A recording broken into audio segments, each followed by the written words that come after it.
Bonjour, quelqu'un peut-il nous dire à quoi nous servent aujourd'hui les péages dits automatiques construits sur certains axes routiers?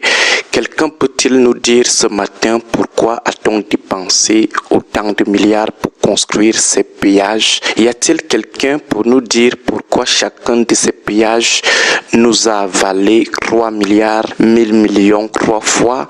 Bref, quelqu'un peut-il nous dire ce matin à quoi nous servent à ce jour ces péages dits automatiques? Nous rappelons qu'il s'agit en principe de 7 péages qui n'ont aucun problème. Ce n'est pas en panne, mais depuis leur livraison, ils ne sont pas opérationnels. Nous rappelons qu'on a bouclé avec la phase des essais depuis 2023. On a fini de montrer aux gens comment on sert la voiture côté chauffeur, faire le bonhomme dans le kiosque qui sert de guichet. On a fini de faire les entraînements depuis plus de 3 ans aujourd'hui, mais curieusement jusqu'à ce jour, rien n'est opérationnel. À ce jour, les péages sont fermés comme les boutiques les mardis ou les jeudis propres. C'est quoi le problème? Les péages sont annoncés, l'argent est recherché avec la torche, ainsi que les entreprises et bailleurs de fonds. On vous raconte comment c'est le projet le plus futuriste de l'histoire des péages dans le monde. On inaugure en grande pompe ces péages, on engage des essais en grande pompe, mais un beau matin, vous trouvez que tous les péages sont fermés. Soit c'est le Cameroun qui est sous le coup de la malédiction ou de la malchance, soit ce sont les Camerounais qui payent un karma. Tout fonctionne bien, mais on décide de tout fermer comme ça un beau matin.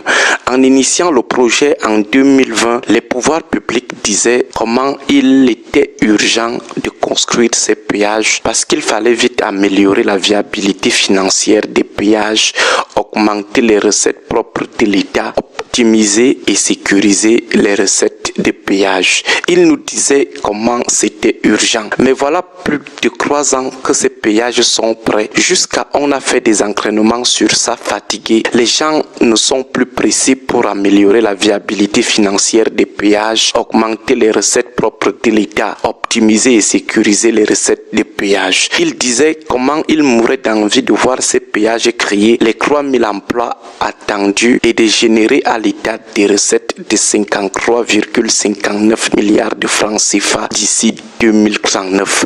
Lorsqu'il fallait faire la propagande, ils étaient pressés. Ils étaient pressés lorsqu'il y avait encore des milliards dans l'air.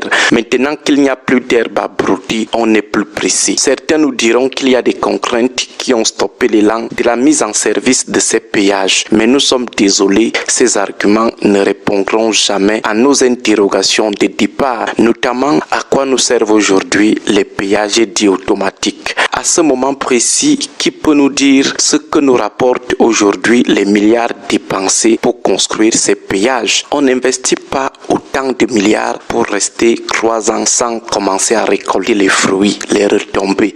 Restons même dans la logique de l'argument que les avocats de l'ogre de 82 pourraient mobiliser pour banaliser notre critique. Ils nous diront que au moment où tout était déjà prêt pour commencer à utiliser ces péages, le chef de l'État est venu retirer l'exploitation à l'entreprise française Fayat qui devait exploiter ces péages pendant 18 ans jusqu'en 2039. Ils nous diront que la résiliation du contrat est à l'origine de la fermeture de ces péages, que la mutation du contrat partenariat public-privé en marché public est montée et descendue, que le président aurait décidé de cette résiliation du contrat d'exploitation parce que le secrétariat général de la présidence de la République lui aurait agressé un rapport qui montrait comment l'entreprise française allait nous bouffer mal mauvais dans cette histoire de péage. Même en considérant cet argument, ça ne peut pas toujours justifier la non mise en service des péages qui, faut-il le rappeler, ne sont pas en panne. La question qu'on posera aux porteurs de cet argument est la suivante. Pendant les 4 ans de construction de ces péages, le secrétariat général de la présidence faisait quoi pour faire son rapport? Ce n'est qu'après 4 ans qu'on a su que l'entreprise française allait nous bouffer dans l'affaire Malmouvet. Et depuis 2023, pourquoi on n'a donc pas toujours trouvé de solution pour mettre en service ces péages? Ils ont seulement reçu la révélation 4 ans après, ce qui serait faux parce qu'avant même le démarrage de ce projet, c'est-à-dire en 2020, suite aux études d'avant-projet détaillées de 2014, 6 ans avant, le ministère des Travaux publics avait publié un mémo qui disait clairement ce que le rapport du IGPR est venu dire en 2024. Mais comme